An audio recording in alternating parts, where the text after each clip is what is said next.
race is called in North Central Florida's election for Congress. Voters in Marion and Putnam counties and elsewhere cast their ballots in the race to fill Florida's 6th congressional district race. Republican Randy Fine earned more than 56% of the vote in the contest with Democrat Josh Wheel. The race was decided by about 27,000 votes. TV 20's Kayla Lewis joins us live from the Supervisor of Elections office in Marion County. And Kayla, what have you seen there tonight? Thousands of people cast their votes here in Marion County, and others tell me they wanted to vote but couldn't because they are not a part of Congressional District 6. However, Marion County Supervisor of Elections officials tell me the voter turnout was more than they expected. You know, if you'd looked or if you'd asked me 2 weeks ago, I was guessing in the low 20s, maybe high teens. Marion County Supervisor of Elections Wesley Wilcox says they had a 31% voter turnout, which is at least 10% more than they expected. Only half of Marion County was able to vote, but that didn't stop some from trying to make their voices heard. He says at least 90% of people he talked to weren't in Congressional District 6. Many people I talked to today say no matter who won, they just want to see some change, and Randy Fine says he is that change.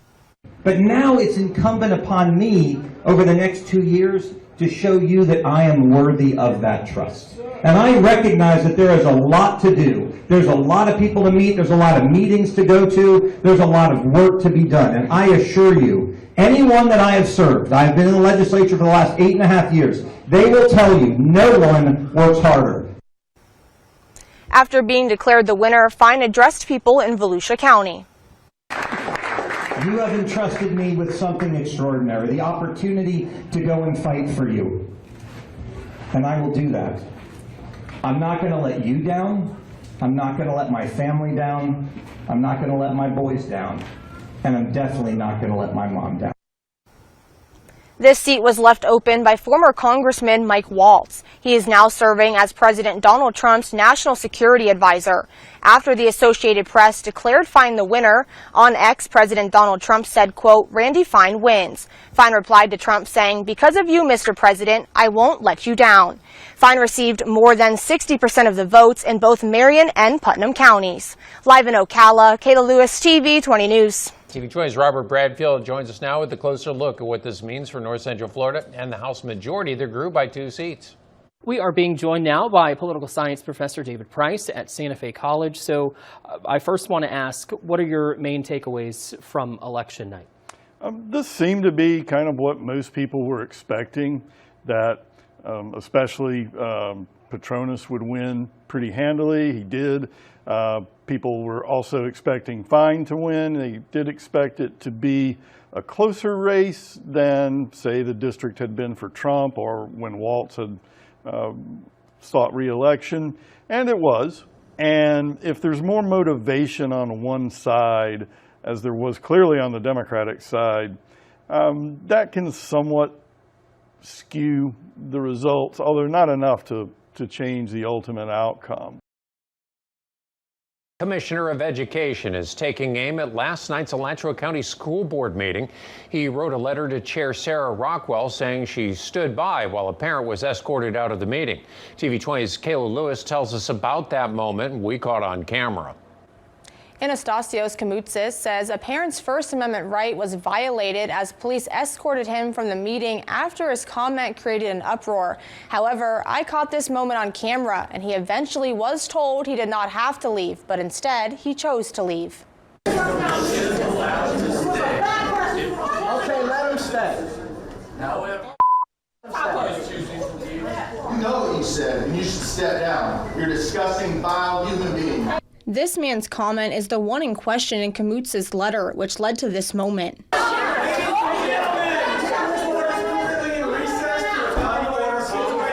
Tensions were high last night as people filled the meeting to support Chair Sarah Rockwell after she made comments on Facebook following Hulk Hogan's death. This was her second public apology. This mistake was mine alone, and I regret that it has distracted from the important work we are doing in this district. As a public official, I know I am held to a higher standard, and I should have been more thoughtful. Kamutsa's letter calls out Rockwell for her, quote, lack of judgment and poor decision-making. He says she should be ashamed of her failure as a board member, and continues on to say since the board did not stop what he calls a First Amendment violation, all members should be held accountable for creating an environment where citizens' constitutional rights are under attack. Kamutsis is recommending the State Board of Education withhold funding from the district equal to the salaries of all board members. In compliance with state law, he says Rockwell is required to attend the August 20th State Board of Education meeting. We reached out to the district for comment on the commissioner's letter, but have not heard back. And since Tuesday, we have requested emails from the school board that have Rockwell's name in them, but have yet to hear back. And at last night's meeting, Rockwell says she's received death threats, even having her home address released. But we've reached out to GPD and ASO and are told they are not investigating any sort of threats. State Education Board members voted unanimously to find probable cause Alachua County School Board members violated the First Amendment rights of a parent at a meeting last month. And now the state will be watching the district this school year to make sure there are no more violations. TV2's Kayla Lewis tells us who traveled to the meeting at St. Augustine. Dozens of people from Alachua County traveled here to St. Augustine to attend the Florida Board of Education meeting regarding Sarah Rockwell and freedom of speech rights. State board members passed a motion to find probable cause Alachua County School Board members violated the First Amendment rights of a parent during this school board meeting last month. In a school board meeting is where people are supposed to go and share their grievances unless you don't agree with them.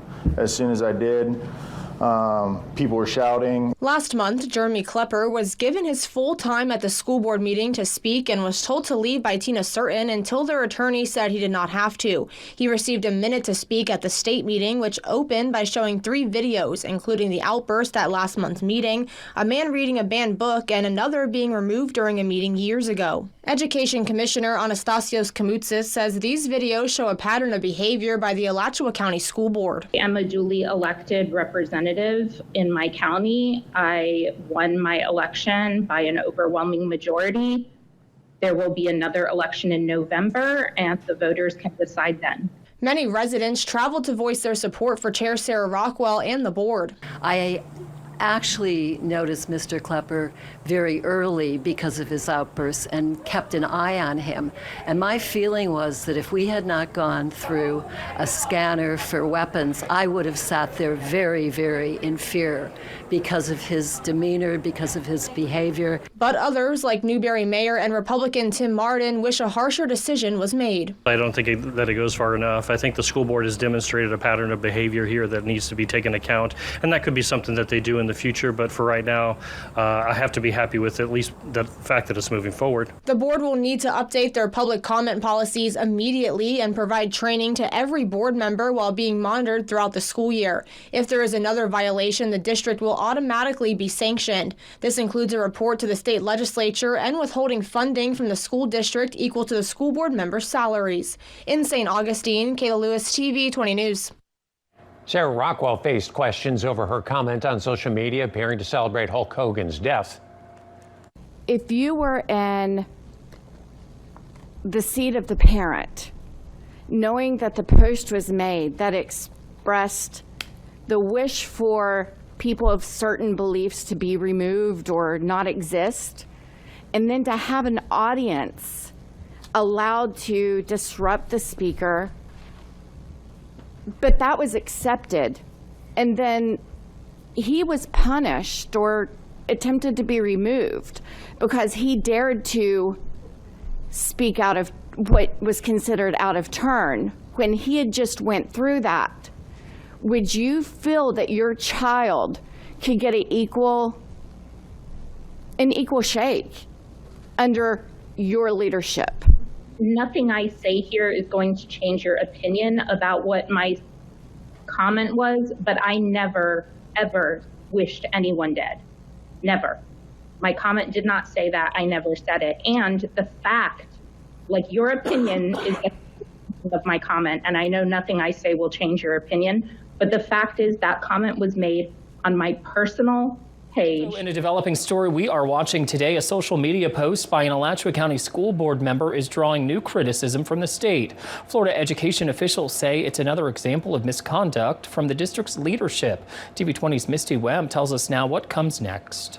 State leaders say they're losing patience with Alachua County School Board, and now they plan to call member Tina Certain to Tallahassee to answer for her words. Certain posted this online, calling conservative activist Charlie Kirk a 31-year-old uneducated white boy, comments that state officials say show a lack of professionalism. This is the second time in months a social media post from an Alachua County board member has drawn state attention after the chair, Sarah Rockwell, previously faced criticism for comments about Hulk Hogan's death. There are 67 school districts in this state, and while I'm certain they're not perfect, there's only one that is failing repeatedly in its mission, having been referred to this board multiple times for corrective action. State officials say Certain will be asked in November what race has to do with her comments and whether her views impact her decisions. They say a career change would not be a surprise if she can't show growth. Alachua County School Board members may be bracing for possible fireworks during public comments at their next meeting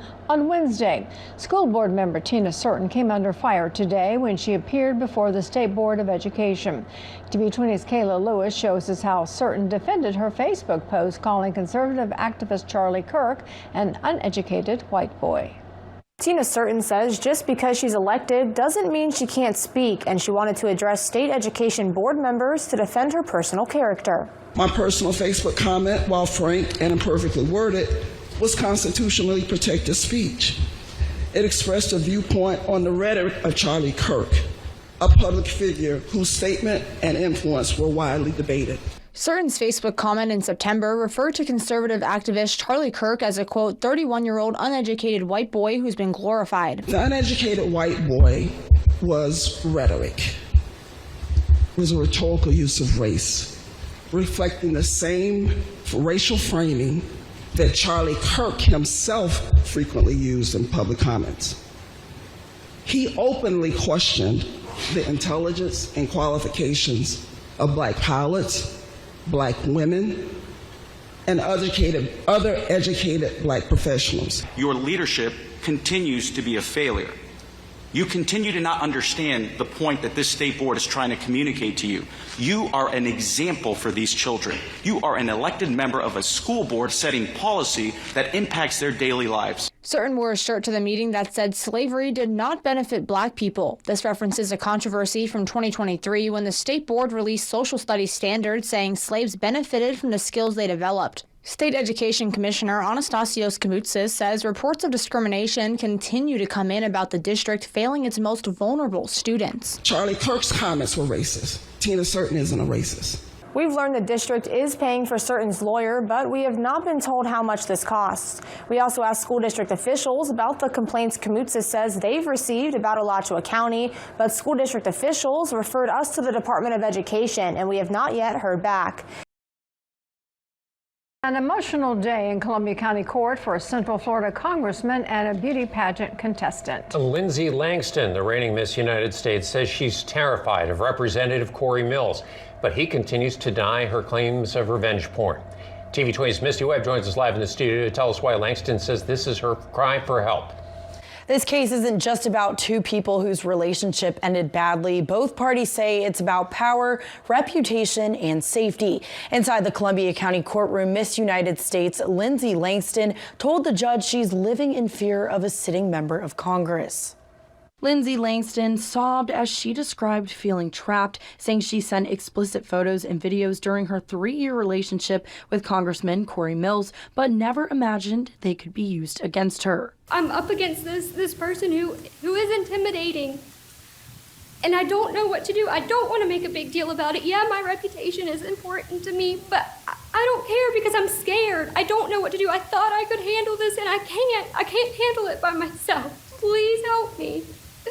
Someone please help me. Mills painted a different picture. He told the judge he was supportive, helping Langston with personal issues, even staying close to her family. I've demonstrated patterns of continuing to offer help, whether that be with the IRS issues, whether that be reaching out to ask her for updates on how her family was doing in a personal matter.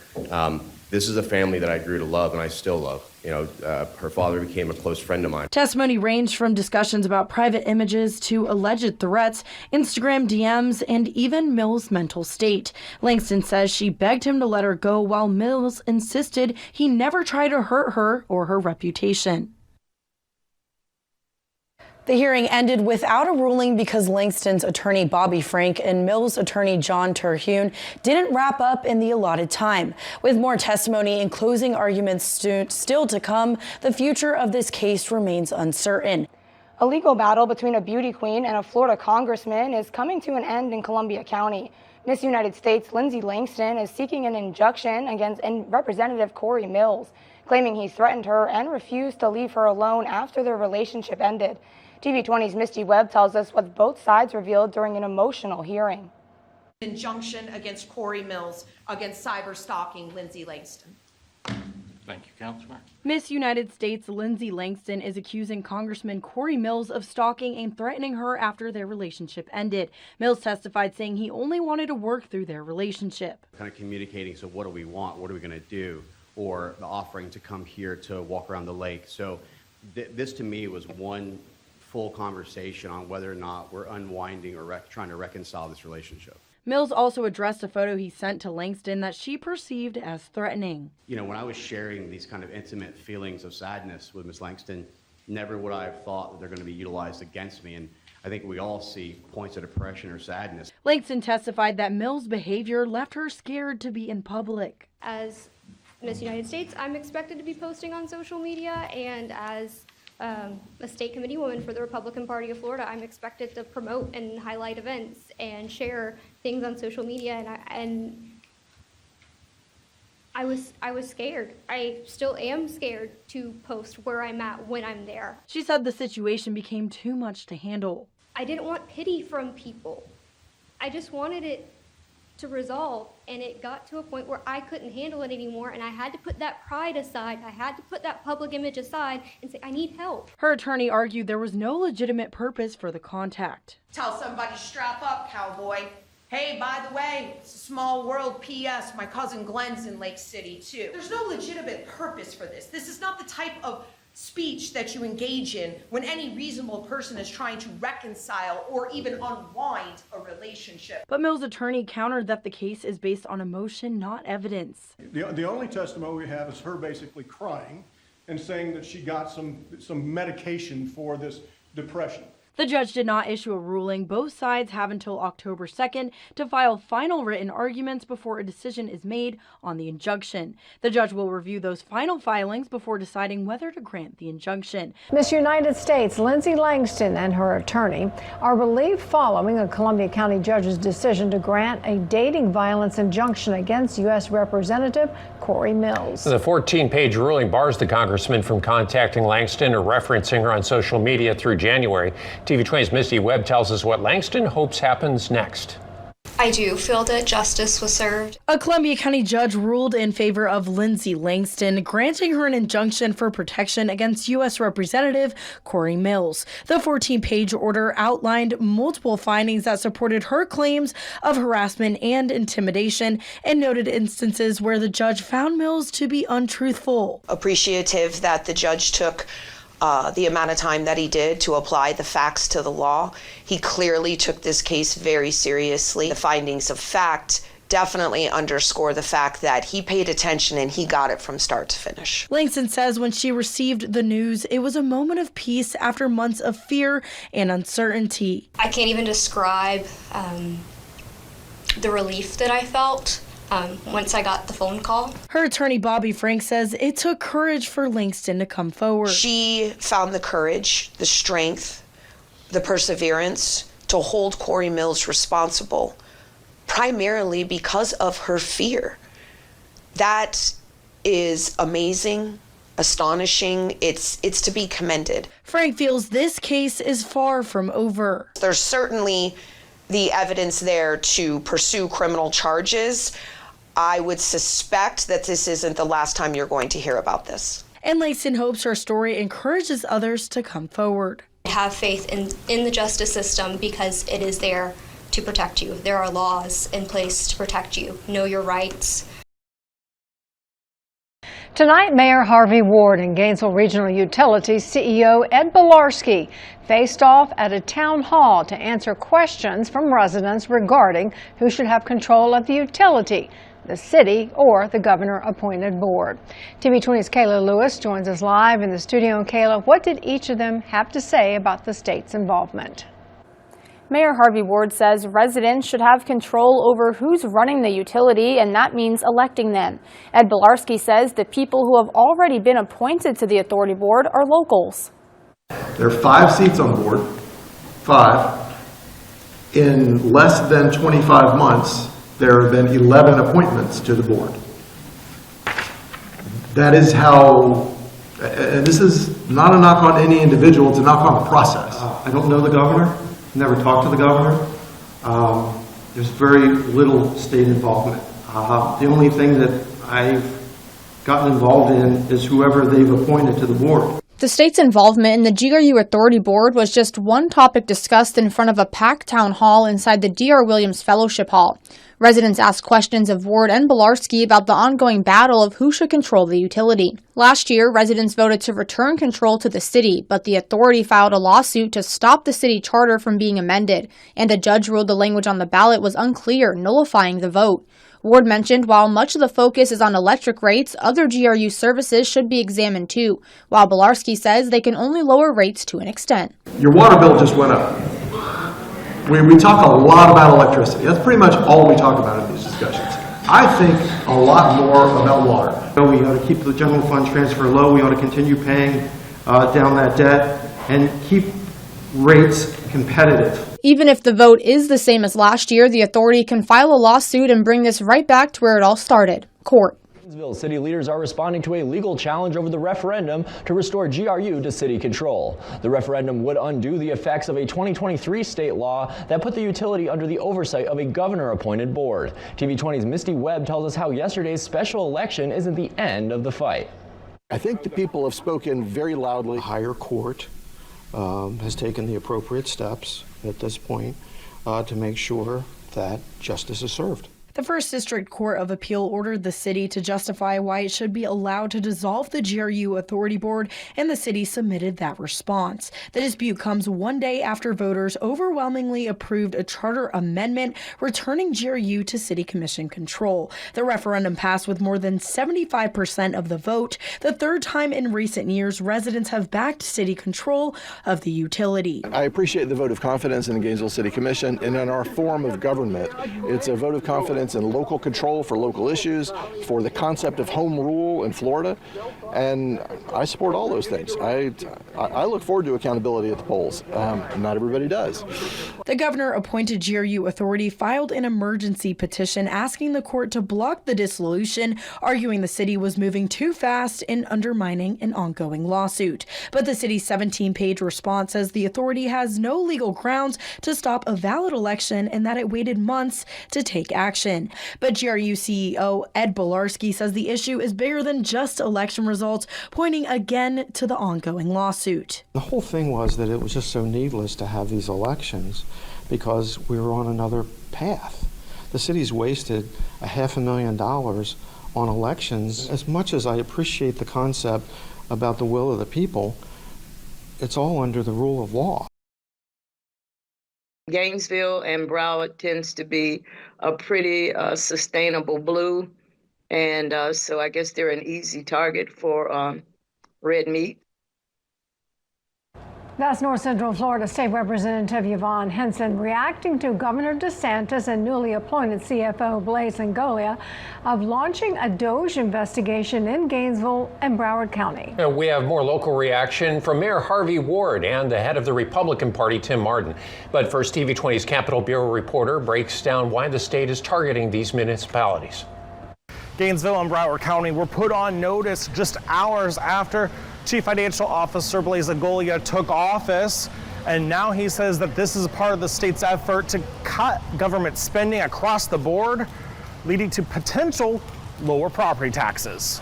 A new era of accountability is upon us in Florida. The city of Gainesville and Broward County are the first targets of state audits authorized under the current budget.